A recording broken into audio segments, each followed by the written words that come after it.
Hi, I'm Nick Spicer, and welcome to Al Jazeera's U.S. Election Weekly. This week was dominated by the first presidential debate between Barack Obama and John McCain. So, in our first segment, we spoke to a supporter of each man about why they think their candidate is the better for the White House.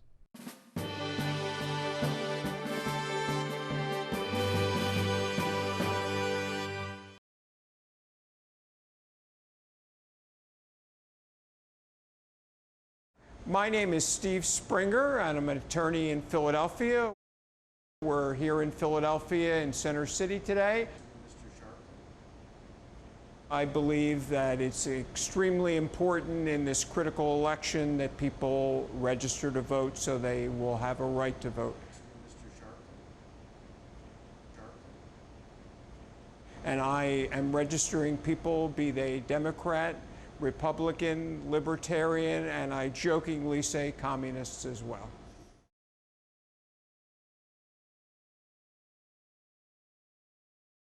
There are dramatically different viewpoints that the two presidential candidates have. They can take us on very different paths.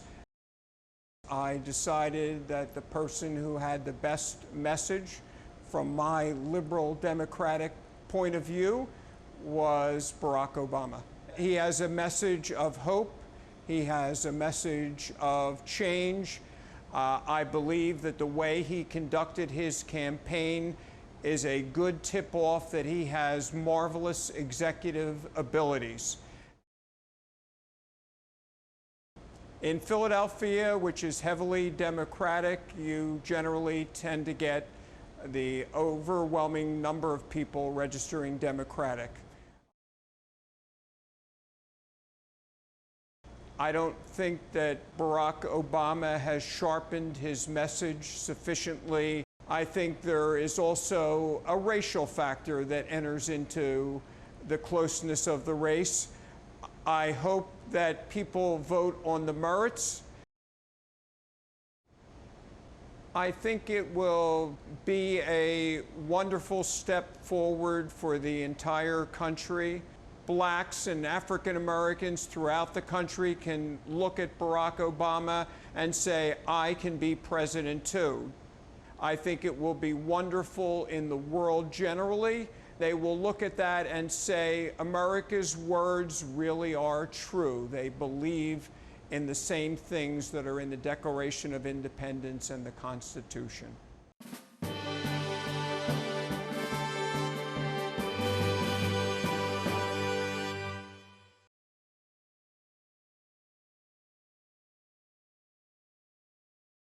I'm J.C. Kelleher. I live in Northampton, Pennsylvania. It's in the Lehigh Valley, right on the New Jersey border. And I'm involved with the Northampton County Republican Committee.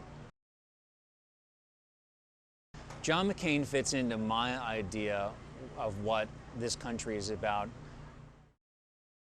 He's a true American. He served our country, he served it well, he fought for our country, and he paid for it. John McCain is one that will stand up to the status quo and really bring the government to what it should be, serving the people, serving the country, not necessarily serving themselves. We've had some great conversations with some of the folks that have stopped by the tent today. Most of them really have nothing but absolutely wonderful things to say, not only about our presidential candidate, but about our vice presidential candidate as well.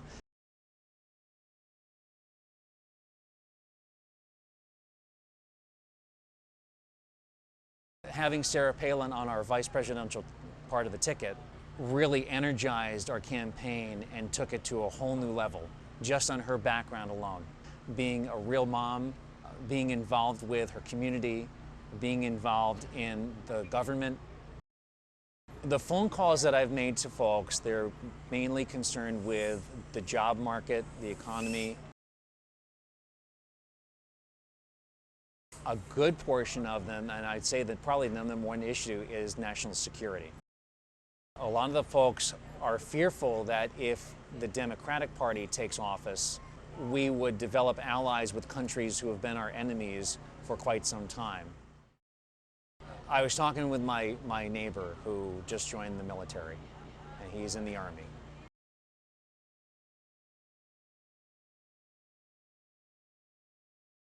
I'm very proud of him, but I'm very nervous for him with leaving next month. But I know that I'm less fearful for him if I know that the Republican campaign can make sure that he's taken care of. And that's why I'm voting for John McCain and Sarah Palin. I know they'll take care of this country better than anybody else will. And now over to the Middle East and to our Tehran correspondent, Ali Reza Ranahi. He spoke to a panel of Iranians about their thoughts on the contest.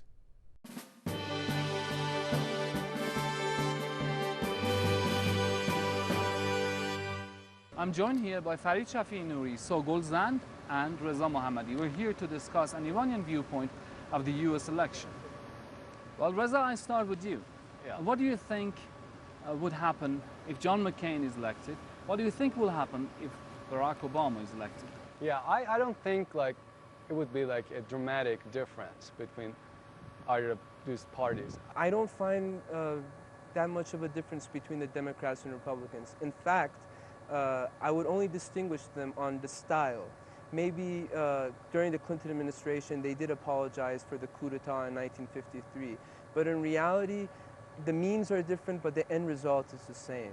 But we should not look at the American policy just in isolation.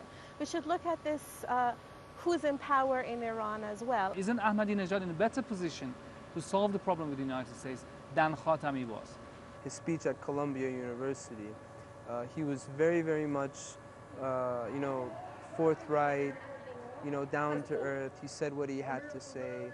He even invited the American students to come into Iran. That was a beautiful gesture, in my opinion.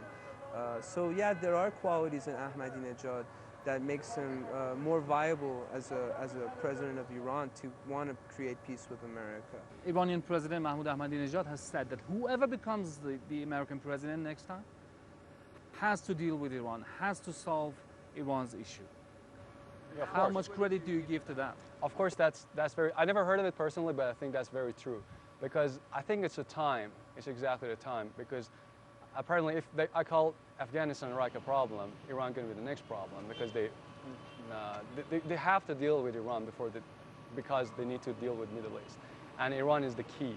9/11, after 9/11, it was the first time in Friday prayer, Namaz Jummah as we call it, they stopped saying like down with USA, and they like seeing people in like Tehran burn candles, and all of a sudden I realized that it's a time to break this ice. But it's the West's responsibility to really give out a hand of hope and a hand of faith that can be trusted, because honestly, I don't trust the Americans when it comes to their political system. I don't have faith in their elections, and I don't have faith that they want a viable relationship with the East, because they're really after their material interests. Many of the people feel that at least Obama will understand the suffering that the Iranian nation has gone through because of the tyranny of the US government. I saw Obama's speech at the Jewish lobby in America, and he was very, very pro-Israel, and he sounded very threatening towards our nation. To me, I can't excuse him just for being an African American and say, okay, therefore this is something new and I'm going to give it a free pass. But no, I think that he should also be held accountable to his foreign policy decisions. Whoever wins ends up in reconciliation with Iran, resuming diplomatic ties and economic ties. Would it be beneficial for both countries? Mutually beneficial, you think?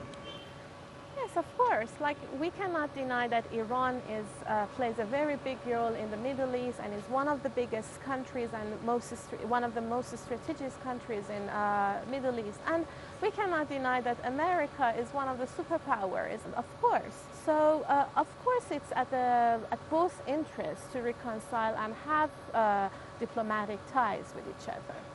Also this week, Al Jazeera's Rob Reynolds spoke with Bernard Shaw. The veteran journalist and former debate moderator told Rob what it's like to preside over the sparring of presidential hopefuls.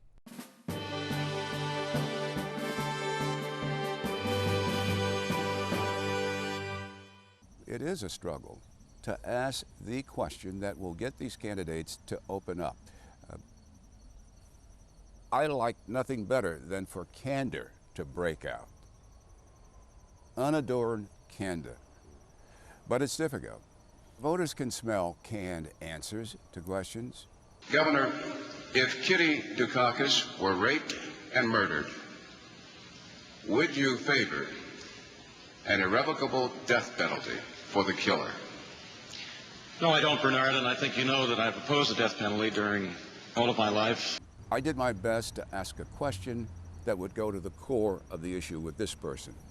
And some people say my question torpedoed his candidacy. Since when did a question harm a politician? It wasn't the question, it was the answer. I asked that question adhering to some basic journalistic principles: accuracy, balance, fairness.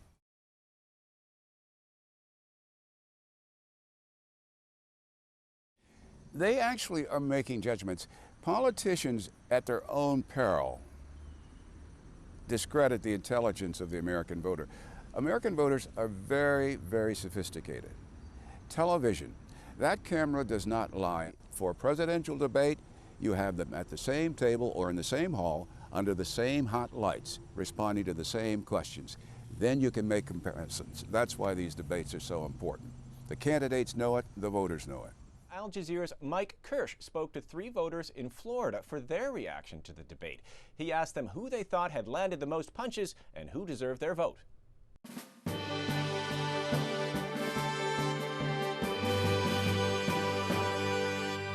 We've been in this restaurant trying to digest this debate. I think the meal was a little tastier than debate. We all agree it was a bit on the dry side. However, there's some important issues that were discussed here, and let's introduce our panelists very quickly. Ahmad Kuba, an Iraqi American, supported President Bush and Republicans in the past, but you're now leaning toward Obama.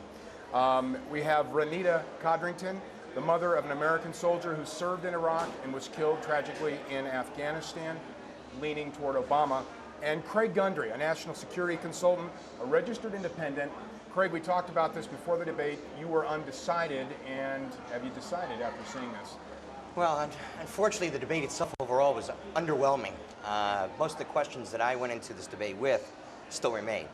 I heard a little bit of discussion about some of the fundamental ideas that they have, but really nothing that we haven't heard in other venues. Was there a leader there? In a very brief answer, did you see a clear leader there to be president? Well, from a presentation perspective, I would say Obama won the debate. Obama is, however, that's not a surprise. Obama is innately a better orator. He's a better speaker than McCain is. I think McCain missed a lot of good opportunities to sell some of his stronger ideas. Right. He lacked the articulation. Instead, he was big on rhetoric tonight. Right. Let's bounce over to Ahmad. You left Iraq in 1979. What did you see between Obama and McCain tonight? It's very clear to me. I wish I could see a president in the middle, take the good stuff from McCain and the good stuff from Obama. For example, you weren't impressed. I was impressed from a little bit from McCain, a little bit from Obama. So I'm in the middle right now. We were talking earlier, you were hoping there might be a third candidate. Yeah, but let me just clear the issues here. For example, McCain is right about Iraq. I disagree with Obama. But Obama is right about Iran and about Al-Qaeda. I disagree about McCain. America cannot go for another war. Our economy cannot take it. Iran 3 times bigger than Iraq. Right. No way we cannot go another war there. I do believe that we need a president who has the courage to say this, make the whole Middle East a clear zone from nuclear weapons. Right. This settle the Palestinian-Israeli issue. This is the root of the problem. Right. None of them cover it. None of them address this issue. Let me ask Renita Codrington, your son died in war. After listening to Obama and McCain, was it worth it? Obama, there was a poignant moment. They both had bracelets. McCain wearing his, though, so that soldiers would not die in vain, according to one mother. Another mother saying to Obama, wear my bracelet, as a reminder that other mothers shouldn't have to go through what I've gone through. It's an experience that's unbelievable. And as far as anyone wearing a bracelet, I don't think that would do my son justice. Our original plan was Osama bin Laden. And I don't want, my son left 2 twins, a set of twin boys. And I have a brand new grandson that my daughter produced. And I don't want them faced with the thought of Osama bin Laden in 20 years. So you agree with with Barack Obama saying the job needs to be finished over there. Most definitely. Even I if think it we risks took more our American eye lives. off the original plan, most Right. definitely. I understand the need for Saddam and Iraq and him being rid. No one should ever be treated like he treated the citizens there, but our original plan was to take care of the man who came on our soil and killed thousands of people. Right. Which we've not done. Let me ask another question here, and this is going to be a survival of the fittest for whoever can answer this and jump in, because we have little time left. It shouldn't be lost that the first 40 minutes of this debate was on the economy. And yet, did anyone come across from either McCain or Obama that somebody had a solution to this bailout situation this country's in right now? Both of them big troubles. You know, I mean, I'm in the center of the economy of this country because I work commercial real estates, and I've seen the economy is coming down horribly. The worst time in my life, the last 15 years. Not inspired, no inspiration? None of them. And none of them give us a solution. None of them. And even the bailout, till now there's a debate about it, and they haven't got any conclusion. Right. But we are suffering. No, and keep in mind, too, I think they're both cautious about trying to sell a silver bullet solution, because it's a problem that's much more complex than that. Right. So I think in that respect, they were being intellectually honest by not trying to sell it as being this is the final solution to the problem. But you could see that there were ideologically different ideas about how to approach it, particularly with regard to taxation issues and government spending and things like this. Let me get one more in, image. You know, Americans tend to be image conscious when these elections come around, and if we can go the shallow route and ask the question, based on image alone, based on the looks, the mannerisms, the facial expressions, and let me start with you, Renita, who won this? As he said earlier, as far as articulation, I enjoy listening to Senator Obama speak. He's just amazing. McCain, to me, seems to not have a visual But does that hurt McCain in the end? I mean, do people, at the end of the day, when people go to the voting booth, does it really matter at the end of the day? How? I mean, does it to you? I mean, put it this way: how many times Reagan won the election? Twice, and he earned it in very high rate. You know, the reason he was very charismatic, and definitely Obama is like Reagan of the Democrat. But Obama is black. That has been an issue. And Renita, let me ask you: are you concerned that when the curtain is closed on the voting booth, that Americans who say they may be supporting Obama now will actually vote for McCain? You know, the thing that troubles me is to think that we as American citizens are not intelligent enough to vote based on the issues rather than the color. I'm a registered Democrat. And in state elections, there is one particular congressman who was a Republican that I voted for the whole time he was in term. And that was because he showed me results. There were problems that I had. He addressed them with me, the constituent, not his secretary. Right. He had a hands-on approach. Well, I'm sure that more like a people person. Craig, forgive me, I'm going to have to interrupt you. We're going to leave it there. And finally, Al Jazeera's Seb Walker went behind the scenes of the spin machine in Mississippi, where the debate took place. Seb explains a mystery, how both sides always managed to claim victory.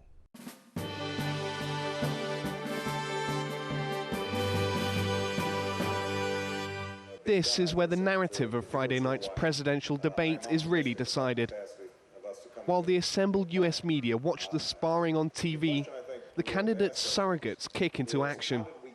First, John McCain's camp, in the form of student campaigners wearing coloured baseball caps, supplying journalists with information leaflets, backing up the Arizona senator's comments as they're made. Then, as the debate finishes, a media scrum with representatives from both sides making themselves available to the press. This is the political spin machine in action. The yellow signs are for supporters of John McCain, the blue signs are for those of Barack Obama. And at the centre of each crowd is a high-level surrogate trying to put the best spin or gloss on their candidate's performance. Steve Schmidt is the rising star of Republican electioneering. Do you think McCain won the debate on the economy, or do you... I think that he was able to point out an issue of grave concern to the American people and how Senator Obama is on the other side of it. But it's not all about issues. Obama's campaign were keen to present their candidate as presidential. I think the American people saw a commander-in-chief and president on that stage tonight in Senator Obama. I think, first of all, they got a clear sense of where he wanted to take the country. Both sides naturally claim victory. But as one member of the US media explained to me, it's in the spin room that much of that fight takes place. what they're doing there, yes, they're trying to influence the next day's stories and shape the story in some way, but most effectively they're laying the seeds for what happens in those days after that. So trying to pick up on something, either a mistake, a characteristic, insight into the flaws of the other candidate. So it's not just the candidates' performances that matter, it's also how their campaigns are able to spin them. As for a winner here in Oxford, Mississippi, hey, how you doing, man? How are you? We'll find out when the next polls are released. This is a story we're both telling to the American people about who we are and where we want to take the country. Sebastian Walker, Al Jazeera, in Oxford, Mississippi. Thank you for watching our program. Next week, we'll be traveling to St. Louis, Missouri, where the vice presidential hopefuls will be battling it out. For more news and analysis from the campaign trail, you can check us out at www.aljazeera.net/English.